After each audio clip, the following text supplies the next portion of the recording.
जय श्री कृष्णा। आर्यव्रत की कहानियों में आपका स्वागत है। आज मैं आपको सुनाने जा रही हूँ विजया एकादशी की कथा। तो चलिए शुरू करते हैं। संकट पुराण में इस एकादशी की महिमा का वर्णन किया गया है। महाराज युधिष्ठिर ने पूछा, हे प्रभु, फाल्गुन मास के कृष्ण पक्ष में कौन सी एकादशी आती है? कृपया आप मुझे बताइए। भगवान श्री कृष्ण ने कहा, हे युधिष्ठिर, इस बार कमल पर विराजमान ब्रह्मा जी को नारद जी ने पूछा, हे सूरश्रेष्ठ, फाल्गुन मास की कृष्ण पक्ष की विजया एकादशी आती है, उसका पालन करने से कौन सा पुण्य प्राप्त होता है, इसके बारे में आप मुझे बताइए। ब्रह्मदेव ने कहा, हे नारद, सुनो, मैं तुम्हें एक कथा सुनाता हूँ जो सब पापों का हरण करने वाली है। यह व्रत बहुत प्राचीन और पवित्र है। यह विजया एकादशी राजाओं को विजय प्रदान कराने वाली है। बहुत पहले जब राजा रामचंद्र 14 वर्ष के लिए वन में गए थे तो पंचवटी में सीता और लक्ष्मण के साथ निवास कर रहे थे। वहाँ से रावण ने सीता हरण किया। इस दुख से उन्हें व्याकुलता हुई।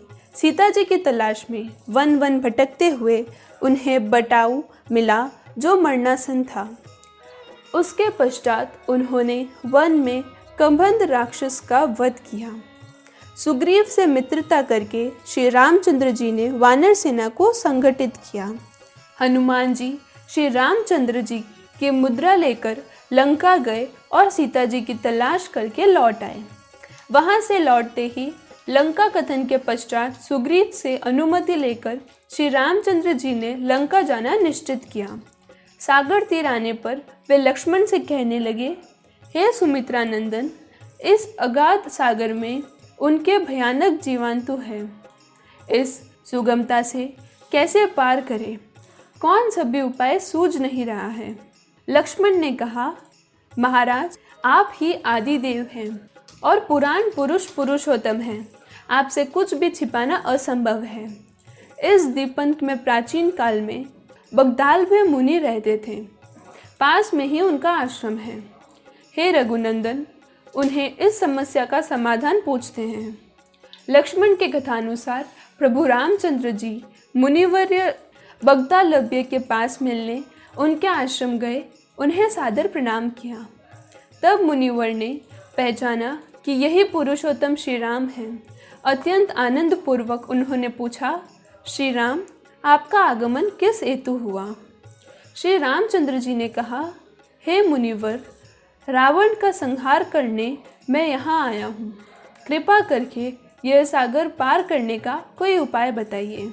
बगदालभ्य जी ने कहा, हे श्री राम, फाल्गुन मास के कृष्ण पक्ष के विजया एकादशी के पालन से विजय मिलता है। हे राजन, इस व्रत की विधि इस प्रकार है।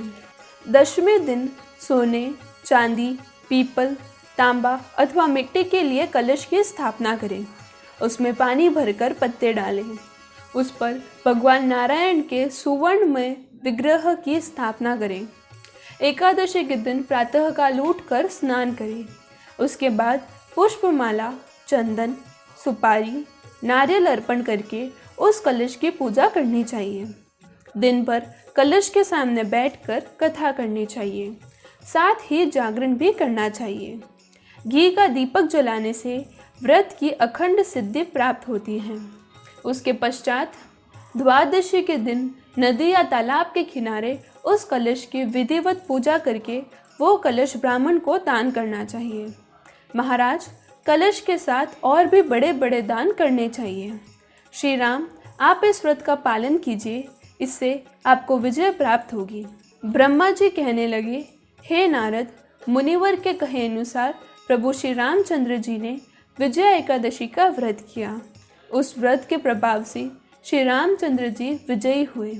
हे पुत्र, इस व्रत के प्रभाव से मनुष्य को इस जन्म में विजय प्राप्त होता है और अक्षय परलोक प्राप्त होता है। भगवान श्री कृष्ण ने कहा, इस एकादशी का पालन करना चाहिए। इसका महत्व सुनने से वाजपेयी यज्ञ का फल मिलता है। यदि आपको मेरी यह कथा पसंद आई हो तो वीडियो को लाइक करें और चैनल को सब्सक्राइब करें।